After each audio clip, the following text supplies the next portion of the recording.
আসার পরে ক্যান্সেল করলে আমি ফালতু কথা বলবি না, এখান দিয়ে যা, নাহলে কানের গোড়ায় দুটো থাপ্পড় মারবো। মেরে দিন। তোদের মরণ হয় না, দেখে না কেউ, মাজা ভেঙে পড়ে। খানকির ছেলে, বেশ ঠিক আছে। হ্যাঁ তুই খানকির ছেলে। আচ্ছা। করে দিয়েছি আপনি। আরে আমি তো লোকেশনে ঢুকলাম, তখন তো করলেন ক্যান্সেল। কানের গোড়ায় এক থাপ্পড় মারবো। তারপরে সোদা খানকির ছেলে, যা যা যা।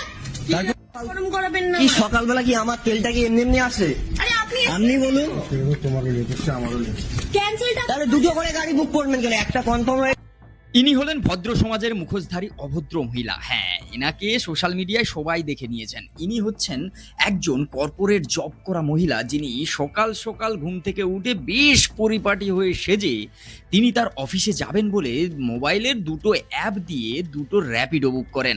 হ্যাঁ, বুক করার পর যখন দুটো বাইক রাইডার তার বাড়ির সামনে আসে, একটা রাইডারকে সে ক্যান্সেল করে দেয়। এবার দিয়ে আরেকটা রাইডারের চেপে তিনি অফিস যাওয়ার সিদ্ধান্ত নেন। কিন্তু ঘটনাটা হলো, যাকে তিনি হচ্ছে ক্যান্সেল করেছেন তিনি তাকে একটা প্রশ্ন করেন, দেখুন আপনি দুটো বাইক আপনি বুক করেছেন, কিন্তু আপনি যে আমাকে ক্যান্সেল করলেন একেবারে লোকেশনে আসার পর, এই যে আমি 1.5 কিলোমিটার ধরে বাইক চালিয়ে এখানে এলাম, আমার তেলের দামটাও লস গেল, আমার সকালের ফার্স্ট রাইডটাও লস গেল, এই ব্যাপারে আপনি এরকম কেনই বা করলেন?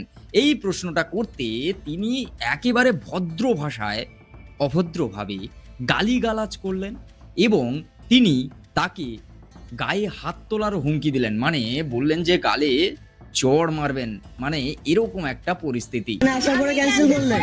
আমি ফালতু কথা বলবি না, এখান দিয়ে যা, নাহলে কানের গোড়ায় দুটো থাপ্পড় মারবো। মেরে দিন। তোদের মরণ হয় না, দেখে না কেউ, মাজা ভেঙে পড়ে। এখানে ছেলেটার দোষ বাকি ছিল, সে শুধু প্রশ্ন করেছিল, লোকেশনে আসার পর তাকে ক্যান্সেল করা হয়েছে, তার জন্য এক্সট্রা কোনো র্যাপিডো কোম্পানি তাকে কিন্তু টাকা দেবে না, কোনো কিছুই সে পেল না, তার ফার্স্ট রাইডটাই লস গেল।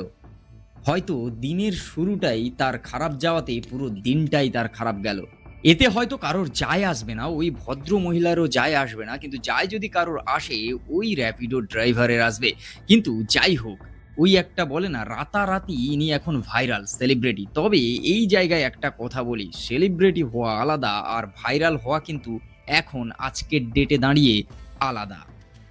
সকালে অফিস যাওয়ার এই ছোট্ট ঘটনাটা এমন জায়গায় গিয়ে পৌঁছায়, সেটা থানা পুলিশ থেকে শুরু করে আরও বাড়াবাড়ি, যেখানে প্রায় 15 থেকে 30 জন রাইডার তার বাড়িতে আসে আর এই বিষয়ে জানতে চাওয়ার চেষ্টা করে, আর সোশ্যাল মিডিয়ায় তাকে ক্ষমা চাওয়ার কথা বলে। এখন নাকি সোশ্যাল মিডিয়ায় সবাই এই মহিলাকে বাজে কথা বলছে, গালিগালাজ দিচ্ছে, তার প্রোফাইল খুঁজে সেখানে গিয়েও সবাই কমেন্ট বক্সে গালাগালি লিখছে। সেই বিষয়ে আপনার কি মতামত অবশ্যই কমেন্ট করে জানিয়ে যাবেন। বিষয়টা কি ঠিক না ভুল? তবে এই বিষয়ে আপনাদের কি মতামত অবশ্যই কমেন্ট বক্সে জানিয়ে যাবেন। একজন মহিলা বলে যা কিছু বলে, যা কিছু করে, সেখানে সিন ক্রিয়েট করে সেটাকে থানা পুলিশ পর্যন্ত নিয়ে গিয়ে একটা নিরীহ র্যাপিডোর ড্রাইভারের পুরো সারাদিন তো দূরের কথা, তার পুরো কেরিয়ারে একটা দাগ লাগিয়ে দেওয়ার মতো কাজ করে দেওয়া, এটা কি কোথাও গিয়ে একেবারে ভালো কিছু হলো কি? যাই হোক, আজকের ভিডিও এই পর্যন্ত। যদি ভালো লাগে like, comment, share and subscribe my YouTube channel. আর তুমি যদি ফেসবুক থেকে দেখে থাকো অবশ্যই পেজটাকে ফলো করো। আর তুমি যদি আমার এই চ্যানেলে নতুন ভিউয়ার্স হও তাহলে অবশ্যই চ্যানেলটাকে সাবস্ক্রাইব করো, কারণ এখানে যত রকম ট্রেন্ডিং জিনিস আর সেলিব্রিটি নিউজ নিয়ে কথা বলা হয়, আর ভিডিও কিন্তু প্রত্যেকদিন সন্ধ্যে 7টার সময়। চলো টাটা।